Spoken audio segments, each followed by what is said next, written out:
ये जरूर है लोकसभा के चुनाव में थोड़ा सा लोग बह गए थे, वो सारी बातें भ्रांति सब क्लियर होगी। टोंक से जो विधायक है सचिन पायलट साहब, उन्होंने जोधपुर के अंदर कहा है कि राजस्थान सरकार में संगठन को चोर कर रहा है और संगठन सरकार को चोर कर रहा है। जिस हिसाब से आज इंडस्ट्री लेकर आए हैं, जिस हिसाब से बाहर से अपना पैसा लेकर आए हैं, मैं समझता हूँ प्रदेश के अंदर में काफ़ी लोगों को रोजगार भी मिलेगा। पिछले 2 टर्म से सचिन पायलट भी यहीं पर है, हरीश मीणा भी यहीं पर है। आज हम मान के चलो, मैं समझता हूँ पिछली बार नमो रानी जी मेरे सामने थे 2019 के चुनाव में, हरीश मीणा जी यहाँ से MLA थे। डोटासरा जी भी कह रहे हैं भाजपा सरकार का सिर किधर है, मुंह किधर है, पता नहीं क्या चल रहा है भाजपा के अंदर। मैं समझता हूँ डोटासरा जी जिस स्टाइल से बोल रहे हैं, उनकी स्टाइल आजकल कुछ और अच्छी बनी हुई है। अब ये तो विपक्ष है, विपक्ष कुछ ना कुछ तो बोलेगा ही, तो उस बोलने का मैं समझता हूँ कुछ ज़्यादा अस्तित्व नहीं है। वहाँ पर चीन की, रूस की और देशों की बड़ाई करें और भारत के लिए कहें कि भारत में सब कुछ ठीक नहीं चल रहा, मैं समझता हूँ उनकी अज्ञानता है, नहीं कहना चाहिए। काम करते रहते हैं, काम करते हैं, आज भी काम कर रहे हैं। जहाँ तक इस्तीफा की बात है, इस्तीफा का तो उनका अपना स्टाइल है, तो इस्तीफा उनका कोई नहीं है, काम कर सकते हैं, काम करते हैं। अभी जिस हिसाब की आप बात कर रहे हो, ये सिर्फ और सिर्फ आप मान कर कांग्रेस की गवर्नमेंट के टर्म उसमें ही ये टर्म में खत्म किया था, तो लोग कहते हैं कि ये तो जातपात की राजनीति करते हैं, हिंदू मुसलमान की राजनीति करते हैं। आप ईदगाह से जो भी इकट्ठे हुए चलते हो, आप निकालिए, हम आपके ऊपर पुष्प वर्षा करेंगे। तो ये दरियादिली दिखानी चाहिए। फैक्ट इंडिया से आज खास बातचीत में टोंक सवाई माधोपुर के पूर्व सांसद श्रीमान सांसद जौनप्रिया जी हमारे साथ मौजूद है। आज उनसे बातचीत करेंगे किस तरह से राजस्थान में 7 सीटों पर उपचुनाव, उसको लेकर किस तरह से रणनीति रहने वाली है। जी सर, किस तरह से 7 सीटों पर राजस्थान चुनाव में किस तरह की तैयारी है बीजेपी की? देखिए, मैं समझता हूँ जिस हिसाब से प्रदेश की गवर्नमेंट ने काम किए हैं, जिस हिसाब से माननीय प्रधानमंत्री नरेंद्र मोदी जी ने जो व्यवस्थाएं दी हैं, मैं समझता हूँ कहीं कोई दोहरा की बात नहीं। 7 सीट आज भारतीय जनता पार्टी जीतेगी, क्योंकि पिछली गवर्नमेंट जाते जाते सब चीज घोषणाएं करके गई थी। हमारे भारतीय जनता पार्टी गवर्नमेंट में माननीय हमारे यशस्वी मुख्यमंत्री भजन लाल शर्मा जी ने आते ही सबसे पहले उनको धरातल पर उतारने काम किया। जो भी हमारी घोषणाएं थी, चाहे वो किसान सम्मान निधि हो, तो वो आपसे पहले किसानों के खाते में पहुंचा दिए। अभी जिस हिसाब से अगर मैं बात करूं, 10% पेंशन बढ़ाने की बात थी, तो वो भी टोंक को सौभाग्य प्राप्त हुआ, वो भी उनके खाते में पैसे जाने की शुरुआत होगी। चाहे हम 450 का आप गैस सिलेंडर की बात करें, तो वो भी हमने देना शुरू कर दिया। तो मैं समझता हूँ अनेकों योजनाएं ऐसी हैं जो अभी हमारी जो विकलांग गर्भवती महिला होती थी, जो पहली प्रेगनेंसी में बच्चा होता था, उसको भी 6,500 से 10,000 करना शुरू कर दिया। तो ये सारी चीजें ऐसी हैं जो धरातल पे काम करना शुरू कर दिया है। और ये माननीय मुख्यमंत्री ने कहीं इस बात में दे नहीं कि हम 5 साल बाद में, 4 साल बाद में तो इस बात की शुरुआत करेंगे। आज समीक्षा बैठक की गई सदस्यता अभियान को, उसको लेकर किस तरह की रणनीति रहने वाली है भाजपा की? देखिए, मैं समझता हूँ जिस आपका टारगेट दिया है माननीय प्रधानमंत्री जी ने और माननीय राष्ट्रीय अध्यक्ष जी ने और हमारे प्रदेश अध्यक्ष जी ने और माननीय मुख्यमंत्री जी ने, मैं समझता हूँ हम सब उसको अचीव करेंगे। और कोई दोहराई की बात नहीं, आज हर आदमी भारतीय जनता पार्टी के साथ काम करना चाहता है। और भारतीय जनता पार्टी के जिस हिसाब से आज मैं ये कहूँ कि माननीय मोदी के नेतृत्व में जिस हिसाब से देश आगे बढ़ रहा है, इस बात को सब मानते हैं। ये जरूर है लोकसभा के चुनाव में थोड़ा सा लोग बह गए थे, वो सारी बातें भ्रांति सब क्लियर होगी। कहीं कोई किसी का आरक्षण की दिक्कत नहीं थी, ना कोई काम है। लेकिन आज भी देश बहुत उन्नति कर रहा है, बहुत प्रोग्रेस कर रहा है। और जो विश्व में जो मोदी जी का एक व्यक्तित्व है, जो लेवल है, वो बढ़ ही रहा है, ना कि घटा है। टोंक से जो विधायक है सचिन पायलट साहब, उन्होंने जोधपुर के अंदर कहा है कि राजस्थान सरकार में संगठन को चोर कर रहा है और संगठन मतलब सरकार को चोर कह रही है। देखिए, कांग्रेस गवर्नमेंट जब पिछले 5 साल चली थी, उस टाइम ये सब कुछ चला था। आज ऐसा कुछ भी नहीं चल रहा। आज सब कुछ व्यवस्थित चल रहा है। प्रदेश अध्यक्ष भी साथ साथ चल रहे हैं, माननीय मुख्यमंत्री भी साथ साथ चल रहे हैं, और सेंट्रल की गवर्नमेंट जो काम कर रही है, उन कामों को सबको धरातल पर उतारने का काम कर रहे हैं। मैं समझता हूँ उनको अपने खुद देखना चाहिए कि उनके टाइम में क्या क्या होता था। 1 महीने 2-2 महीने तक होटल में गवर्नमेंट चलती थी।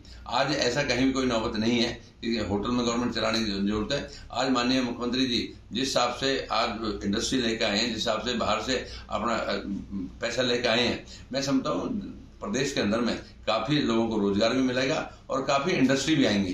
तो ये सब उधर की तरफ है जिससे प्रदेश के अंदर में खुशहाली आए। आप यहाँ के पूर्व सांसद रह चुके हैं, ऐसे में टोंक और देवली उनियारा में भी उपचुनाव है, उसको लेकर सचिन पायलट कितनी बड़ी चुनौती मानने वाले हैं? देखिए, मैं समझता हूँ चुनौती होती है, इनको दोहराई की बात नहीं। चुनाव तो चुनाव है, हम चुनाव को मानते हैं, इसमें कोई दोहराई नहीं। लेकिन मैं आपके सामने बैठ रहा हूँ, जो भी है पिछले 2 टर्म से सचिन पायलट भी यहीं पर है, हरीश मीणा भी यहीं पर है। आज हम मान के चलो, मैं समझता हूँ पिछली बार नमो रानी जी मेरे सामने थे 2019 के चुनाव में। हरीश मीणा जी यहाँ से MLA थे, तब भी मैं देवड़ी यहाँ से 20,000 से जीता था। आज सर्कमस्टेंसेस सिचुएशन ऐसी बनी कि जिस हिसाब से एक लोगों ने भ्रांति फैला दी और कांग्रेस के लोग उसमें कामयाब हो गए, और जो हमारे गरीब लोग थे उन लोगों को इस बात को भ्रमित कर दिया कि हमारा आरक्षण खत्म हो जाएगा, इनकी 400 सीट आ जाएंगे, वो सब कुछ भ्रांति दूर हो गई है। मैं समझता हूँ आज हर कार्यकर्ता इस बात को मानता है कि मोदी जी ने जो किया है, जो बाबा भीमराव अंबेडकर को जो सम्मान दिया है, जो आज हमारे दलित समाज को सम्मान दिया है, जो पिछड़ों को सम्मान दिया है, ऐसा आज से पहले कभी भी नहीं होता। मैं समझता हूँ एक नहीं, अगर मैं गिनवाना शुरू करूँ तो एक अनेकों योजनाएं ऐसी हैं जो हमारे गरीब आदमी तक पहुंची हैं। आज मैं समझता हूँ जिस आपका एक मकान बनाने की बात थी, आज 55,000 मकान बना के हमने अपने पहले समर्पित कर दिए। क्या हमने कोई छांटा था कोई कौन सी जाति क्या है क्या नहीं? कुछ नहीं छांटा, सिर्फ और सिर्फ हम गरीब आदमी जो भी है, और अगले 3 साल के अंदर अंदर हम बाकी जो बचे मकान है उन सबको उस गरीब को पक्का मकान मिलेगा। ये मोदी ही दे सकता है। डोटासरा जी भी कह रहे हैं भाजपा सरकार का सिर किधर है, मुंह किधर है, पता नहीं क्या चल रहा है भाजपा के अंदर। मैं समझता हूँ डोटासरा जी जिस स्टाइल से बोल रहे हैं, उनकी स्टाइल आजकल कुछ और अच्छी बनी हुई है, उनकी स्टाइल ही कुछ और है। लेकिन ये मानना चाहिए कि पिछले 5 साल डोटासरा जी आप एजुकेशन मंत्री रहे थे काफी टाइम, आपके सामने जो ना नारा दिया था, वो नारा आपके ऊपर लागू हुआ था। आज हम ये कह सकते हैं कि अपने इस 9 महीने के अंदर में, 8 महीने के अंदर में आज आप ये साबित करो। अब बोलना तो देखो मैं समझता हूँ कोई उचित नहीं है, जो मर्जी बोले, जिस हिसाब से स्टाइल से बोले, लेकिन इस 8-9 महीने के अंदर में एक बार ये साबित कर दो कि इस प्रदेश की गवर्नमेंट में कहीं कोई आपको ऐसा लकूना मिलता हो। अब ये तो विपक्ष है, विपक्ष कुछ ना कुछ तो बोलेगा ही, तो उस बोलने का मैं समझता हूँ कोई ज्यादा अस्तित्व नहीं है। राहुल गांधी ने जो विवादित बयान दिया विदेश की धरती पर, उसको लेकर जौनपुरिया साहब किस तरह से सोचते हैं? मैं समझता हूँ राहुल गांधी जिस हिसाब का बयान देते हैं, जिस हिसाब से उनका काम करने की क्षमता है, वो सब लोग जानते हैं। आज मैं समझता हूँ जम्मू कश्मीर से लेकर कन्याकुमारी तक जिस हिसाब से देश का वातावरण एक अच्छा बना है, देश के अंदर में धंधे आए हैं, बिजनेस आया है, आज सब चीज मार्केट में एक अच्छे व्यवस्था में हुई है। मैं समझता हूँ इन सबको लेकर राहुल गांधी जी को ये सोचना चाहिए कि आज बाहर आप चीन की बढ़ाई करते हो, आपको कैसा लगता होगा, या जो भारतीय है उस भारतीय को कैसा लगता होगा। मैं समझता हूँ सबके लिए ये बड़ी दुखद बात है कि राहुल गांधी जाके वहां पर चीन की, रूस की और देशों की बढ़ाई करें और भारत के लिए कहें कि भारत में सब कुछ ठीक नहीं चल रहा। मैं समझता हूँ उनकी अज्ञानता है, नहीं करना चाहिए सर। राजस्थान में अतिवृष्टि के कारण इस बार राजस्थान में बहुत बुरी घटनाएं राजस्थान में हुई। सवाई माधोपुर बह गया, धौलपुर करीब पूर्वी राजस्थान पूरी तरह से बह गया। लेकिन राजस्थान की जो मंत्री है, आपदा राहत मंत्री डॉक्टर किरोड़ी लाल मीणा, उनका इस्तीफा अभी तक बीजेपी सरकार ने नहीं किया। लेकिन राजस्थान की जनता पूरी तरह से तरसते है, उसको लेकर क्या सोचते हैं जौनपुर साहब? देखिए, मैं समझता हूँ माननीय किरोड़ीलाल जी का आज भी अस्तित्व है, वो हमेशा काम करते रहते हैं, काम करते हैं, आज भी काम कर रहे हैं। जहाँ तक इस्तीफा की बात है, इस्तीफा का तो उनका एक अपना स्टाइल है, तो इस्तीफा उनका कोई नहीं है, वो काम कर सकते हैं, काम करते हैं। और मैं समझता हूँ जहाँ तक बात आई है 2015-16 में अंदर ये ओलावृष्टि हुई थी और जिस हिसाब का माहौल बना था, मैं पहली बार इस बात को मैं कह सकता हूं कि पूरे प्रदेश के अंदर में, पूरे देश के अंदर में माननीय मोदी के नेतृत्व में जिस हिसाब का मुआवजा मिला था, आज से आज तक भी कभी पिछले 5 साल कांग्रेस गवर्नमेंट रही है नहीं मिला। हमने 27 हज़ार रुपए हर परिवार को दिया था। अभी जिस हिसाब की आप बात कर रहे हो, ये सिर्फ और सिर्फ आप मानकर कांग्रेस की गवर्नमेंट के उसमें ही ये टर्म में खत्म किया था कि कोई भी अतिवृष्टि के ऊपर कोई मुआवजा नहीं दिया जाएगा। तो ये हम अभी उसको ठीक कर रहे हैं ताकि मेरे किसान की भरपाई हो। आखिरी सवाल जौनपुरिया साहब मेरा, जो सरकार राजस्थान में 9 महीने पहले ही जिन वादों को लेकर राजस्थान में चुनाव लड़ी थी, भाजपा का नारा था पेपर लीक खत्म करेंगे, भू माफिया खत्म करेंगे, लॉ एंड ऑर्डर की स्थिति संभालेंगे। लेकिन राजस्थान का उदयपुर में घटना हुई, उसके बाद झांझपुर में कल पथराव हुआ, उसके बाद राजस्थान में लगातार कांग्रेस हमलावर है इन तमाम चीजों को लेकर।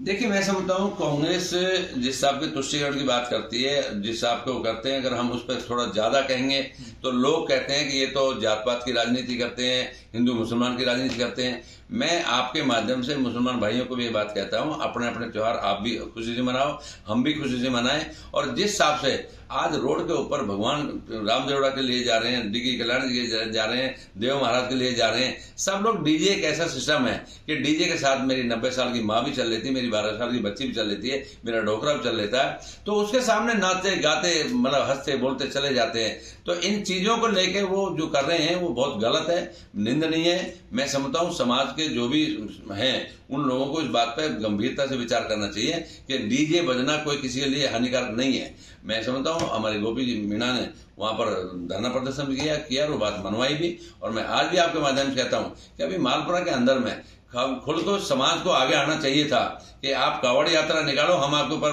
पुष्प वर्षा करेंगे। हम ये कहते हैं आप अपनी जो भी यात्रा निकालनी है, आप ईदगाह से जो भी इकट्ठे होकर चलते हो आप निकालिए, हम आपके ऊपर पुष्प वर्षा करेंगे।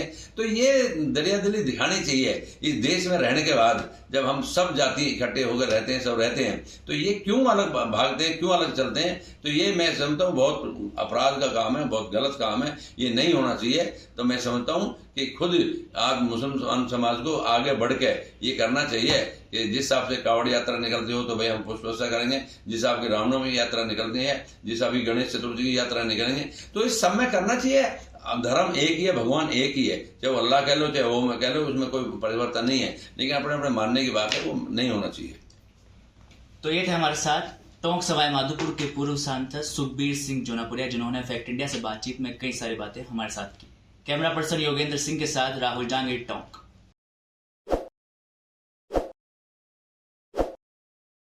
ताज़ा खबरों के लिए विजिट करें द फैक्ट इंडिया की वेबसाइट और डाउनलोड करें द फैक्ट इंडिया